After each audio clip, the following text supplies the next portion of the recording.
समर्थ स्वागत आहे तुमचं आपल्या यूट्यूब चॅनलमध्ये।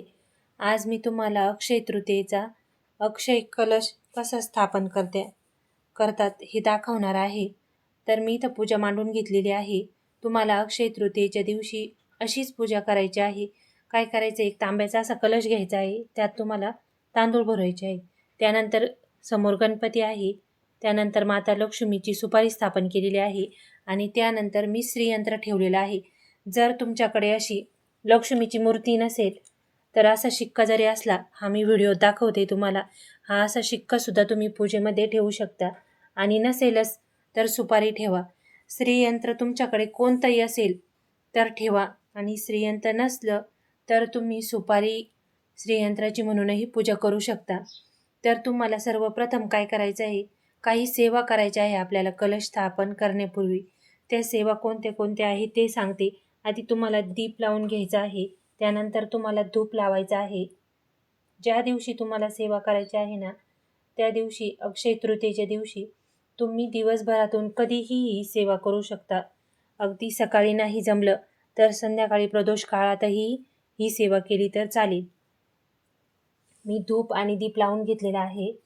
कोणतीही सेवा करताना आधी धूप आणि दीप लावायचा असतो, त्याचे पूजन करायचे असते आणि त्यानंतरच आपली सेवा चालू करायची असते।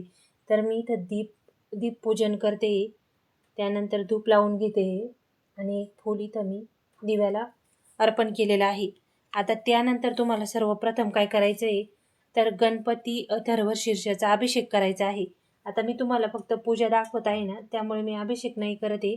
मी फक्त तुम्हाला आता गणपतीचं पाणी शिंपडून फक्त फूल घ्यायचं आहे, त्यात थोडंसं पाणी घ्यायचं आहे आणि ते ओम गंगणपतये नमः, ओम गंगणपतये नमः, ओम गंगणपतये नमः असं 11 वेळा तुम्ही गणपतीवर पाणी टाकायचं आहे आणि गणपती स्तवन करायचं आहे। वक्रतुंड महाकाय सूर्यकोटी समप्रभ निर्विघ्नं कुरु मे देव सर्व कार्येषु सर्वदा। त्यानंतर आता आपल्याला माता लक्ष्मीचा मंत्र म्हणायचा आहे। तुम्हाला जोही माता लक्ष्मीचा मंत्र येत असेल ना, तो म्हणा। कोणताच येत नसेल तर श्रीं नमः असं म्हणून तुम्हाला त्या सुपारीवर पाणी टाकायचं आहे।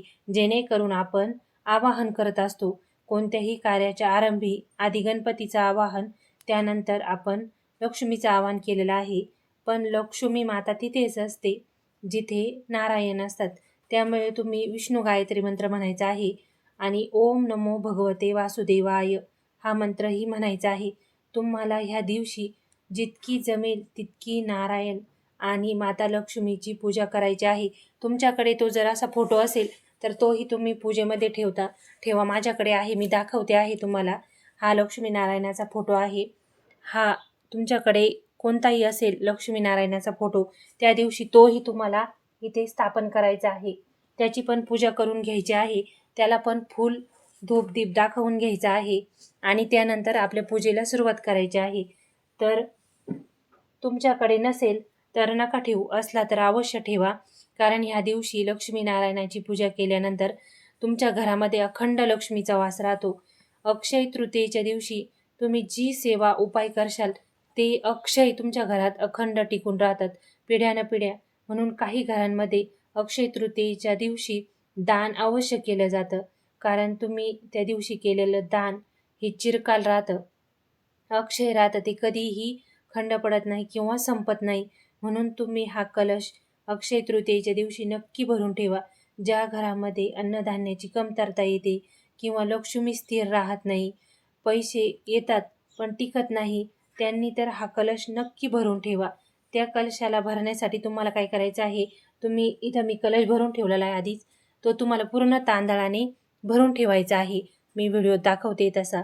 आणि त्यानंतर तुम्हाला अष्टदिशांना ह्या मी ज्या कुंकवाच्या रेघा काढलेल्या आहेत त्या काढून घ्यायच्या आहे। तर त्या अष्ट का काढायच्या असतात, तर त्या अष्टदिशा असतात, 4 आपल्या दिशा आणि 4 उपदिशा, 4 मुख्य दिशा पूर्व पश्चिम दक्षिण उत्तर आणि उपदिशा ईशान्य आग्नेय वायुव्य आणि नैऋत्य। ह्या दिशा तुम्ही रेघा काढल्यानंतर आपल्याला त्या कलशाची स्थापना करायची आहे। त्यामध्ये सर्वप्रथम तुम्हाला काय ठेवायचं आहे, तर लेकूरवाळ हळकुंड, हे मी व्हिडिओमध्ये दाखवत आहे, असं हळकुंड तुम्हाला यात ठेवायचं आहे। हळकुंड काय असतं, तर हळकुंड आहे बृहस्पती, हळदीचा बृहस्पतीशी संबंध आहे। हळदीचा विष्णू आणि माता लक्ष्मीशी संबंध आहे आणि हळद हे ऐश्वर्याचं प्रतीक आहे, म्हणून तुम्हाला हळद ह्या कलशात ठेवायचे आहे. तांदूळ काय आहे, तर तांदूळ हा चंद्र आहे आणि ते लक्ष्मीचंही कारक आहे. म्हणजे तुम्ही जी वस्तू ह्या कलशात ठेवता त्याचा आणि आपल्या ग्रहांचा, धनाचा, देवतेचा संबंध असतो. त्यामुळे आधी नेहमी हे जाणून घ्या की आपण ह्या कलशात ठेवतोय त्या वस्तूंचा काय संबंध असतो. त्यानंतर तुम्हाला एक चांदीची वस्तू ठेवायची आहे. आता चांदी ही लक्ष्मीचं प्रतीक आहे. चांदी हे लक्ष्मीचंच एक रूप आहे. माझ्याकडे ही चांदीची वीट आहे, तुम्हाला व्हिडिओमध्ये दाखवते तशी.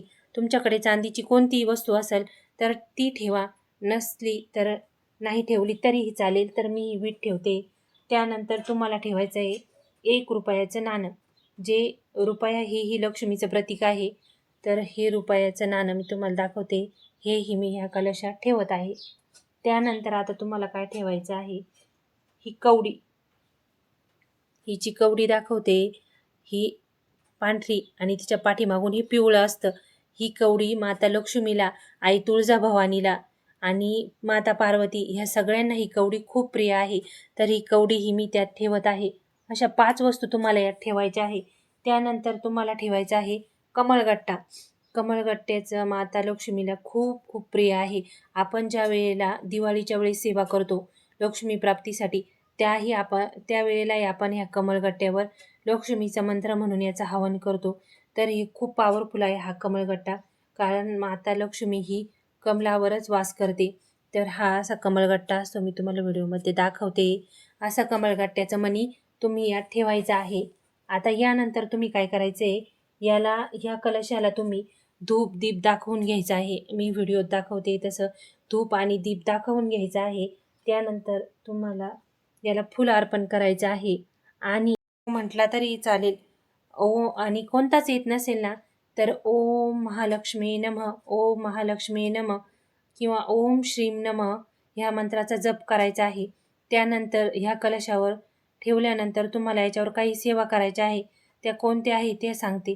सेवा करायच्या आहे म्हणजे करायच्याच आहेत, कारण आपल्याला पूर्ण फलप्राप्ती हवी असेल तर सेवा करणं हा आपला एक भागच आहे.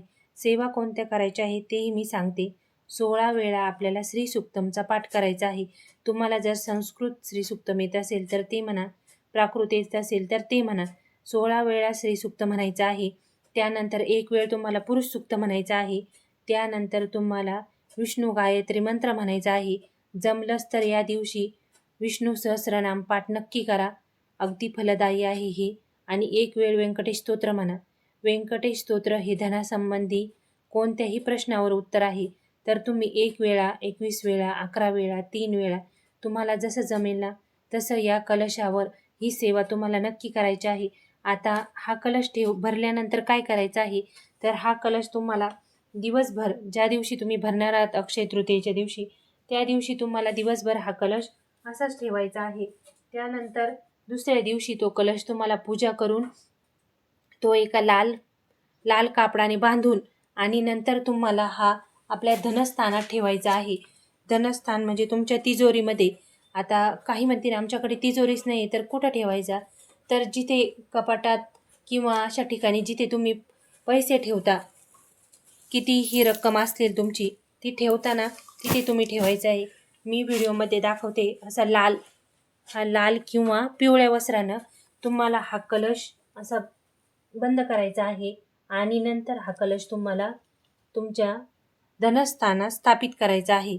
जर तुम्हाला तिथे नसेल स्थापित करायचा तर हा कलश तुम्हाला आपल्या देवघरात ठेवायचा आहे. पण लक्षात ठेवा, देवघरात ठेवल्यानंतरही तुम्हाला रोज त्याला स्पर्श करायचा नाही. अशा ठिकाणी ठेवा जिथे तुमचा रोज स्पर्श होणार नाही. आणि तुम्हाला वाटल्यास याला शुक्रवारी, पौर्णिमेच्या दिवशी, मंगळवारी, अष्टमीच्या दिवशी, नवमीच्या दिवशी याला धूप दीप दाखवून फूल अर्पण करून याची पूजा करायची आहे. पण शक्यतो हा धनस्थानातच ठेवा आणि हा कलश तुम्ही दुसऱ्या वर्षी अक्षय तृतीयेलाच बदलायचा आहे. तो वर्षभर कलश तुम्हाला तसाच ठेवायचा आहे. ही सेवा तुम्ही नक्की करून पहा. माता लक्ष्मीची आणि भगवान विष्णूंची अतिशय प्रिय सेवा या दिवशी तुम्ही करा. तुमच्या घरात अखंड वर्षभर धनधान्याची आणि लक्ष्मीची कमतरता पडणार नाही. या कलशावर तुम्ही जी काही सेवा कराल ना ती तुमची अखंड राहील. अक्षय तृतीयेच्या दिवशी सेवा करायला विसरू नका. महाराजांचा जप करा. स्वामी सदैव सर्वांच्या पाठीशी आहेत. त्यामुळे श्री स्वामी समर्थ ह्या माळीचाही जप करायला विसरू नका. तुम्हाला माझे व्हिडिओ जर आवडत असेल तर चॅनलला सबस्क्राईब करा. काही प्रश्न असेल तर कमेंटमध्ये नक्की विचारा. व्हिडिओ कसा वाटला तेही मला नक्की सांगा. आणि आजचा दिवस तुमचा स्वामीमय जाओ ही स्वामींचरणी प्रार्थना. श्री स्वामी समर्थ.